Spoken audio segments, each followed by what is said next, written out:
bendiciones a todos, espero que se encuentran excelentemente bien en este día, mañana, tarde, noche, cualquiera sea la hora que estén viendo, escuchando este mensaje. Sana doctrina, hermanos amados, un capítulo bastante interesante, el estudio bíblico de este capítulo 3 con relación a requisitos de los diáconos y el ministerio de la piedad. Así es que van a ser bendecidos. Su Biblia, una libreta y un lápiz para tomar apunte. 1 Timoteo 3:8, requisitos de los diáconos. Los diáconos asimismo deben ser honestos, sin doblez. ¿Se entiende eso? Deben ser honorables, sinceros. Esto significa no ser hipócrita, hermano. ¿Sí?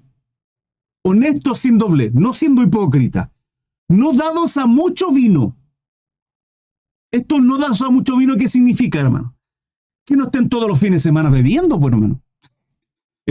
Estamos hablando de personas que son maduras en lo espiritual, que ya tienen tiempo en Cristo Jesús, que son parte de la congregación, que no son neófitos, hermanos, que ya tienen tiempo, que vemos un grado de madurez y que vamos a ver los requisitos.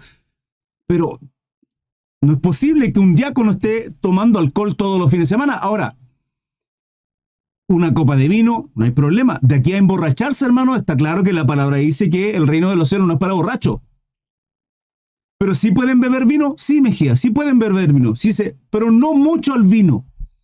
Ahora, hermano, si usted ve un diácono, un varón, un anciano, que tenga problemas con el alcohol, es absolutamente claro que esta persona no puede beber alcohol ni una copa de vino porque es una lucha constante que va a tener con la carne.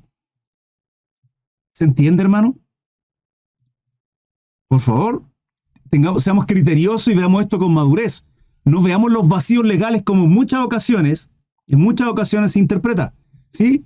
Buscando vacíos legales para poder hacerlo, total no es pecado, sí, no es pecado, pero bueno, va a estancarse ahí espiritualmente toda la vida y no va a crecer de eso. Y las bendiciones que Dios tiene y el corazón gozoso de estar cumpliendo el propósito por el cual Dios te formó, te creó, ¿sí? En cada uno de tus roles, y hoy día que Dios quiere poner más sobre tu vida, quiere usarte más, vas a seguir estancado hoy. Buen punto. Si fue alcohólico, es mejor que no tome. Es absolutamente mi hermano o mi hermana Mejía. Ahora, hermano, esto hay que entender lo siguiente, ¿sí? No soy diácono, no soy simplemente miembro de una congregación, llevo 2, 3, 5 años en una congregación, tal vez, y quiero hacer una cena familiar. E invito a algunos hermanos. Y veo que algunos de esos hermanos, gracias por su follow, hermanos, en TikTok, muchas gracias. Veo que algunos de esos hermanos tuvo algún problema con alcohol, fue alcohólico en algún momento, lleva de abstinencia, qué sé yo, meses, 1 año, 2 años. Hermano, yo por ningún motivo voy a poner alcohol en la mesa. Pero hermano Cris, el problema lo tiene él, sí, pero ¿qué dice la palabra? Dice la palabra que tenemos que hacernos débiles por los débiles, tenemos que soportar, tolerar, aguantar las debilidades de los hermanos. Y si hemos escuchado de que por causa del hermano, normalmente los hermanos que lo invitan, sí, no colocan vino, no colocan nada, ¿es por qué? Porque queremos ayudarlo en ese proceso y no ser piedra de tropiezo, hermano. Y en ese término tiene que ver con mi madurez, con el amor que yo le tengo a Él, con el amor y la gratitud que siento en Cristo Jesús, que yo siendo nada y siendo pecador y completamente perverso, Cristo se crucificó, se sacrificó por mí. ¿Por qué yo no puedo hacerlo por el hermano? Esta es la mentalidad que tenemos que tener, hermano. No porque hay que tomar vino, si eso lleva a una borrachera, un pecado. Correcto, mejor nada, dice mi hermana Nati. Claro, y si tenemos debilidad en ese aspecto, hermano, abstención cero. Nada, cero, nada. ¿Sí? Ni una copita, ni es que esto, es que hermano se puede, no, si todo lo puedo, hermano, todo lo puedo. Sí, todo me es lícito, pero no todo me conviene, no todo me edifica. No todo. Y uno tiene que tener madurez. Ahora, la abstinencia en muchas ocasiones tiene que ver ni siquiera por nosotros. A veces por las debilidades de otros. Sí, Pablo habla de esto en Romano. En la carta a los Romanos, que es el estudio completo, lo pueden ver en la lista de reproducción tanto en YouTube como en las plataformas de podcast. Lo pueden ver también acá en Facebook, que están guardados todos los estudios bíblicos, hermanos. Creo que de Romano, no sé si estarán todos, pero en YouTube sí. Pablo dice, si hay alguno que tenga problema en su conciencia con respecto al cerdo y se abstiene de cerdo, mi hermano seguidor del Mesías probablemente no coma cerdo. No sé si él tiene o no tiene problemas con que otros coman cerdo, pero si yo lo invito a comer a casa, yo no voy a cocinar cerdo si veo que él tiene problemas. ¿Por qué? Porque su conciencia y por amor a él no lo voy a hacer. ¿Sí? Porque por un tema espiritual, hermano. Pablo dice que tenemos que sobrellevar a aquellos que nos creemos fuertes, que nos creemos maduros, la inmadurez o la debilidad o lo pequeñito o lo nuevo que son algunos hermanos en Cristo. Eso es amor. ¿Sí? ¿Por qué tengo que abstenerme yo por mi hermano? Por eso, porque Cristo, ¿por qué? ¿Y por qué Cristo se tuvo que crucificar y sacrificar y padecer todo lo que padeció, hermano, por usted y por mí? ¿Por qué? Por amor. Hermano, y Pablo le dice a Corinto, pueden tener todos los dones que ustedes quieran. Todo, 11, 12, ahí están los versículos, capítulo donde le dice, pero por sobre todas las cosas, la preeminencia tiene que ser el amor. Que no se pierda el amor, porque si podemos tener todos los dones, hablar en lengua, profetizar, creernos lo que queramos creernos, pero si no hay amor en nosotros, no sirve de nada, hermanos. Amar a nuestro prójimo como a nosotros mismos. Hermano, no quiero ser legalista con esto. Esto es palabra del Señor y los maduros van a comprenderlo. ¿Sí? Maduros van a comprenderlo. Aquellos nuevitos tal vez les va a resultar complejo. ¿Por qué? Usted, hermano amado, hermana, usted entre más ego tenga, usted, hermano o hermana, más le va a costar sacrificarse por el otro. En aquellas cosas que son su deleite, que usted dice, pero si esto no es pecado. Sí, no es pecado. No es pecado que usted se coloque 2, 3, 4 horas viendo película. Ningún pecado. Pero tal vez que a la vuelta, o qué sé yo, un vecino, o su hijo, o su hija, tienen la necesidad de leer la Biblia, o estudiar, o orar, y usted en vez de estar viendo 2, 3 horas, qué sé yo, una serie, una película, o haciendo cualquier cosa, va y estar orando con su hijo. Sí, usted ya oró, pero está preocupado. Entonces, un espiritual está preocupado del espíritu, no de las cosas carnales. Y si yo veo que mi hermano tiene alguna necesidad, o tiene o por no ser tropiezo, yo voy a ser maduro en ese sentido. ¿Sí? Entonces, los diáconos sí mismos deben ser honestos, sin doblez, no hipócrita, no dado a mucho vino, no codicioso de ganancias deshonestas. Lo mismo que los obispos. ¿Sí? Que guarden el misterio de la fe con limpia conciencia. ¿Qué es esto? Deben guardar con una conciencia limpia las grandes verdades de la fe. Esto es ser maduro espiritualmente. Está hablando de esto. El misterio de la fe, guardar con madurez. Hermano, hay temas que de pronto los neófitos no logran comprender. Que tienen que ver con doctrina secundaria o cosas más profundas a través de la palabra. No porque sean misterios en términos de que está oculto y solo para los iluminados, no, hermano. Sino porque si Cristo les dice en un momento, a sus seguidores les dice, o sea, les hablo de cosas terrenales y no me creen y aún así esperan que cosas celestiales, cosas que ni siquiera ellos eran capaces de ver o percibir o entender, ni siquiera hablándole cosas terrenales. Entonces, para aquellos que somos, o aquellos que vienen recién incorporándose a una congregación, a una iglesia, aquellos que hace poquito son convertidos al cristianismo, que aceptaron a Cristo, que creyeron en Él, que siguen su palabra, comprender algunas cosas que son mucho más profundas o pedirles madurez, hermano, es complejo. Pero no así aquellos que son diáconos, aquellos que son obispos, ¿sí? No, aquellos que son pastores, son personas maduras y que tienen mucho más tiempo. Continúo. Y estos también sean sometidos a prueba primero. ¿Qué significa prueba? Hermano, lo mismo, no pueden ser neófitos.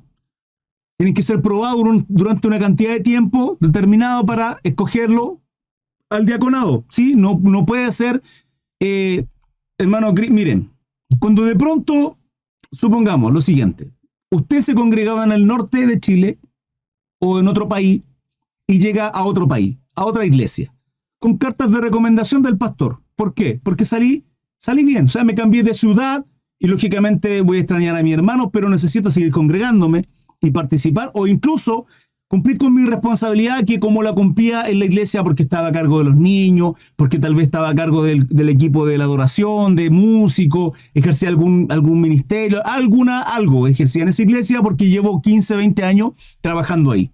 ¿Sí? ¿Qué hago? Voy con carta pastoral de recomendación a la nueva iglesia, me presento ante el pastor, lógicamente veo iglesia, idealmente si ya tiene qué iglesia va a asistir y en cuál se va a congregar, usted llega con esa carta pastoral, es lo que corresponde, para saber quién es usted, para que el pastor sepa que hay algo de fondo, si hay un historial que viene con recomendación de otro pastor, ¿sí? Entonces, pastor, quiero hacerme cargo de esto. No, usted no se va a hacer cargo de nada, usted tiene que ser puesto a prueba. Si independiente que venga con esa carta pastoral, lógicamente se tiene que pasar por un proceso de evaluación. O sea, yo no puedo llegar a una iglesia y decir, hola pastor, ¿sabe qué? La iglesia allá me fui porque estaba mal, se dividió, pasó esto, otro, el pastor aquí, allá, y yo hacía esto, así que ¿puedo hacerlo acá? No, hermano, por ningún motivo. Tiene que ser puesto a prueba. Ahora, esto de diácono, hermano, no solo para diácono. Estos requisitos están puestos para todos aquellos que quieren ejercer una labor, una responsabilidad en la iglesia, que quieren tener un lugar de privilegio, un lugar de honor en Cristo Jesús y servir dentro de la obra al Señor. ¿Sí? Todos. O sea, hermano, yo quiero ofrecerme para cuidar los autos, hacer esto. Todo cargo y toda responsabilidad tiene que pasar por un proceso, hermano. Porque usted está sirviendo, esto es parte del sacerdocio. De una u otra manera usted está sirviendo al Señor. Si quiere estar recibiendo a los hermanos que lleguen, nuevos, antiguos, quienes sean, en la puerta y dar la bienvenida, ¿sí? Es usted la cara visible de la congregación de la iglesia. No, tal vez ni siquiera va a ser el pastor, va a ser usted la primera cara. Entonces, no vamos a colocar a cualquier persona ahí. Tiene que cumplir con estos requisitos. Y estos también se han sometido a prueba primero. Y entonces ejercen el diaconado. O sea, para ejercer el diaconado tienen que ser puestos a prueba. Si son irreprensibles. Bueno, dice 11. Hasta el 13 termina. Las mujeres asimismo sean honestas, no calumniadoras, sino sobrias. Miren, ¿se dieron cuenta de cuáles son los temas que trató tanto para los obispos, pastores también, como para los diáconos, en este caso hombres, ¿sí? Pero fíjense qué tema trata a la mujer. Al hombre nos dice que no sean calumniadoras. Hay hombres que son calumniadores. Pero por lo general, hermanos, las hermanas, triste y lamentablemente, y estadísticamente, hablan mucho más que los hombres. Y a veces incluso mucho más que los hombres. En dos términos. Ustedes saben a lo que me refiero. Entonces, cuidado con eso. La palabra del Señor dice, las mujeres asimismo sean honestas, vale decir no hipócritas, no calumniadoras, ¿sí? Sino sobrias, fieles en todo. Los diáconos sean maridos de una sola mujer. Lo mismo, hermanos. O sea, no puede ser que un diácono sea un don Juan y ande por ahí haciendo el cariñosito con la hermana. Por ningún motivo. Y que gobiernen bien sus casas, sus hijos y sus casas. Exactamente igual. Termino en el 13. Porque los que ejercen bien el diaconado ganan para sí un grado honroso y mucha confianza en la fe que es en Cristo Jesús. ¿Por qué será? Mira lo que aparece en una versión internacional. Porque los que ejercen bien el diaconado se ganan un lugar de honor y adquieren mayor confianza para hablar de su fe en Cristo Jesús. ¿Por qué? Porque se sienten que hay un respaldo de la iglesia hacia aquellos varones. Por lo tanto, la iglesia no va a respaldar a cualquier varón. Porque está ejerciendo una labor importante. Hermano, y esto de diaconado va a ser en cualquier tipo de labor que vaya a ejercer en el servicio de la congregación, cualquiera sea la responsabilidad y la labor que va a hacer el varón dentro de la congregación. Esto también está en hechos donde se escogen para estar al servicio de, por ejemplo, de la alimentación, de aquellos que están en la cocina, de aquellos que ejercen, qué sé yo, labores de reparación, un montón de cosas que se tienen que hacer en las congregaciones, ¿sí? Se escogen a estos diáconos. Es una responsabilidad y a la vez un respaldo. Pero fíjense que a diferencia del diácono, a los obispos, hay una característica que acá no es nombrada y que tiene que ver con qué. No sé si alguien se dio cuenta. ¿Alguien se dio cuenta de una de las características que está en uno y en el otro no? Les leo. Hermano, vamos a continuar la palabra, ¿sí? Este capítulo 3, para finalizarlo, con el título El Ministerio de la Piedad. ¿Sí? Del 14 en adelante. Continuemos. Para terminar este capítulo 3. Y dejamos ahí libre a nuestros hermanos para aquellos que quieran ir a descansar. Son las 11 ya, para dar este tiempito, 10-15 minutos tal vez que durará esto. Y duda y pregunta, consulta para aquellos que tengan más tiempo y puedan seguir compartiendo conmigo. El ministerio de la piedad, 1 Timoteo capítulo 3, versículo 14, dice: esto te escribo. ¿Quién? Pablo, ¿a quién? A Timoteo. ¿Para qué? Para que se dan cuenta que esto del capítulo 3 de obispo y diácono era simplemente para establecer líderes dentro de la iglesia de Éfeso, hermano. Esa era la responsabilidad que tenía Timoteo, del cual Pablo lo estaba encomendando a que hiciera esto. ¿Sí? Esto te escribo, aunque tengo la esperanza de ir pronto a verte, dice Pablo. Para que si tardo, sepas cómo debes conducirte en la casa de Dios, que es en la iglesia del Dios viviente, columna y baluarte de la verdad. ¿Esto se quedó pegado, idea mía? No. Muchas gracias por su follow, hermanos. Para que si tardo sepas cómo debes conducirte en la casa de Dios. ¿Cuál casa de Dios? Bueno, toda en general, pero puntualmente Éfeso, que es a donde Timoteo iba a dirigir. Que es en la iglesia del Dios viviente, columna y baluarte de la verdad. Timoteo, joven, muy maduro, siendo consiervo de Pablo, ayudante, es de alguna manera un diácono, era un anciano. Timoteo era anciano. Pero en este caso, fíjense que va a hacer una labor tremenda, como lo es la de supervisión y de establecer ciertos liderazgos dentro de la congregación. Entonces, en estricto rigor, la labor que estaba haciendo era de un obispo. ¿Si te dan cuenta? ¿Sí? 3:16. E indiscutiblemente, grande es el misterio de la piedad. Dios fue manifestado en carne. ¿Qué dice? Dios fue manifestado en carne. Jesucristo nuestro Dios. Justificado en el Espíritu. Visto de los ángeles. Predicado a los gentiles. Creído en el mundo. Recibido arriba en gloria. ¿De quién está hablando? De nuestro Salvador Jesucristo. Para que si tardo, sepas cómo debes conducirte en la casa de Dios, que es la iglesia del Dios viviente, columna y baluarte de la verdad. E indiscutiblemente grande es el misterio de la piedad. Dios fue manifestado en carne, justificado en el Espíritu, visto de los ángeles, predicado a los gentiles, creído en el mundo, recibido arriba en gloria. Es tremendo porque si entendemos de que es Pablo quien está escribiendo esta carta a Timoteo, que ya sabemos que no es Pablo porque él tenía un escriba siempre, pero es Pablo, en estricto rigor ese es Pablo usado por el Espíritu Santo. En estricto rigor es Dios el autor de toda la Biblia. El autor es uno solo y es Dios, ¿sí? Más de 40 autores, más de 40 escritores, ¿sí? Escribieron este libro maravilloso, histórico, profético, espiritual, etc. Pero es el Espíritu Santo, es Dios, el mismo Espíritu de nuestro Salvador Jesucristo.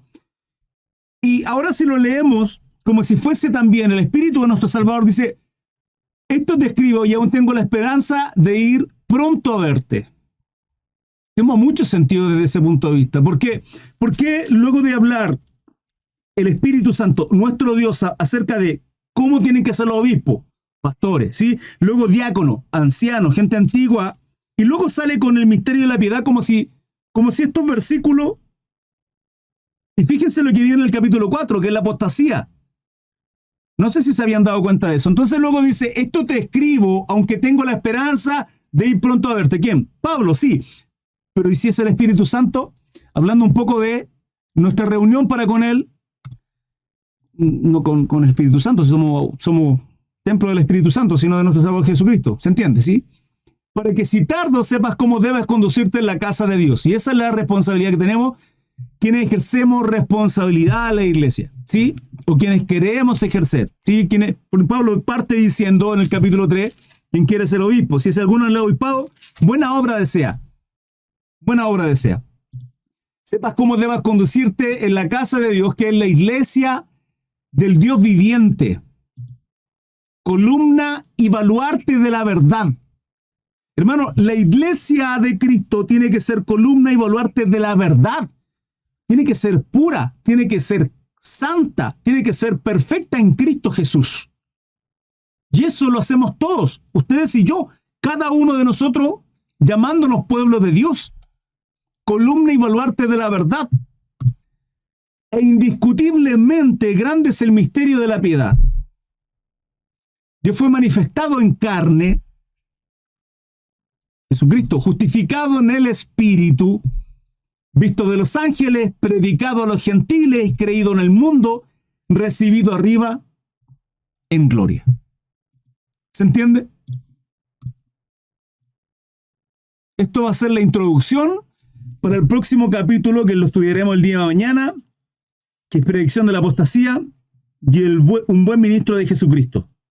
Capítulo 4. Hermanos amados, dudas, preguntas, consultas. Y así fue como finaliza este estudio del capítulo 3. Mañana se viene un tema bastante interesante, hermanos, con relación a predicción de la apostasía y el buen ministro de Jesucristo.